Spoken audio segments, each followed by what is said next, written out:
మేడ్చల్ జిల్లా జోహర్ municipal corporation పరిధిలో Hydraa commissioner Ranganath బుధవారం మధ్యాహ్నం దమాయిగూడ చెరువును తనిఖీ చేశారు. కార్మిక నగర్, అంబేద్కర్ నగర్, దమాయిగూడ, చెన్నాపూర్ చెరువు కబ్జా చేసి ప్లాట్లుగా మార్చిన వారిపై కఠిన చర్యలు తప్పవని హైడ్రా కమిషనర్ రంగనాథ్ ప్రజలకు హెచ్చరిక చేశారు. దమాయిగూడ, అంబేద్కర్ నగర్ తదితర ప్రాంతాల నుండి 3 వైపుల చెరువును ఆక్రమించుకొని అక్రమంగా చేపట్టిన ఇళ్లను నిర్మాణాలను పరిశీలించారు. చెరువుల్లో ఇళ్ల నిర్మాణాలు అక్రమంగా జరిగినట్లు నిర్ధారించి ఇళ్ల యజమానులకు నోటీసులు ఇవ్వాలని అధికారులను ఆదేశించారు. చెరువులో ప్లాట్లు చేసి అమ్మకాలు జరపాలనే కమిషనర్ దృష్టికి రావడంతో ప్లాట్లు చేసి అమ్మకాలు జరిపిన వ్యక్తులపైన క్రిమినల్ కేసు నమోదు చేస్తామని చెప్పారు. అనంతరం చెరువు పక్కన కార్మిక నగర్ వద్ద చెరువులో కొంత భాగాన్ని ఆక్రమించి మట్టితో నింపి చదును చేసిన స్థలాన్ని కూడా హైడ్రా కమిషనర్ పరిశీలించారు. అక్రమదారులపైన చర్యలు తీసుకుంటామని తెలిపారు.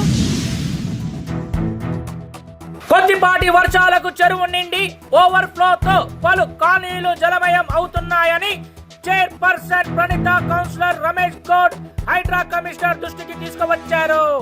అమ్మా చెప్పమ్మా, మీ ఇల్లులు పోతున్నాయని అంటున్నారు కదా. ఇప్పుడు రంగనాథ్ సార్ కూడా అదే అన్నాడు, చెరువులో ఇల్లు కట్టుకుంటున్నారు, మీ ఇల్లులు పోతాయని అన్నాడు కదా. మళ్ళీ దానికి మీకు స్పందన చెప్పండి. ఒక చుక్క నీళ్లు లేవు చెరువులో, అసలు నీళ్ళు అనేటే లేవు.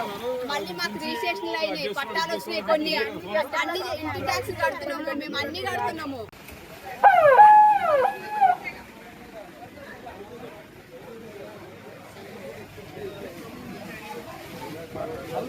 స్వామి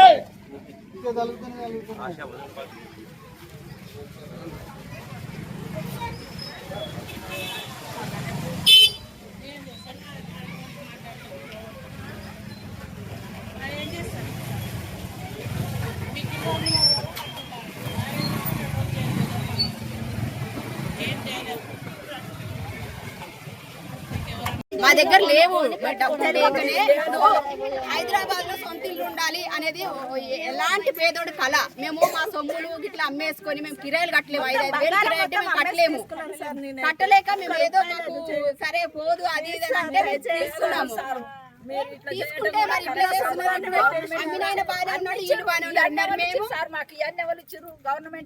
కరెంట్ ఇచ్చిరు, మాకు నీళ్లు,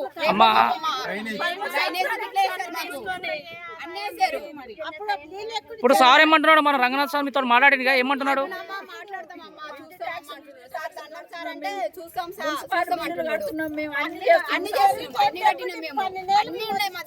మళ్ళీ ఇప్పుడు ఎన్నో సంవత్సరాల నుంచి ఇప్పుడు ఈ పెద్ద బాణ వచ్చింది కదా, ఇప్పుడు మళ్ళీ చెరువు మొత్తం నీళ్ళని ఇప్పుడు ఇళ్ళలోకి వస్తే ప్రాబ్లం కదా.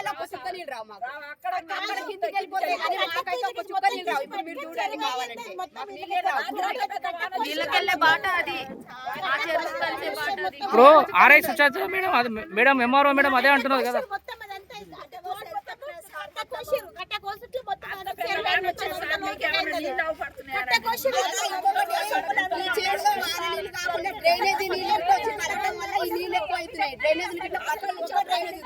డంపింగ్ యార్డ్ వాటర్ మొత్తం ఇళ్ళని కలుషితం అవుతుందా?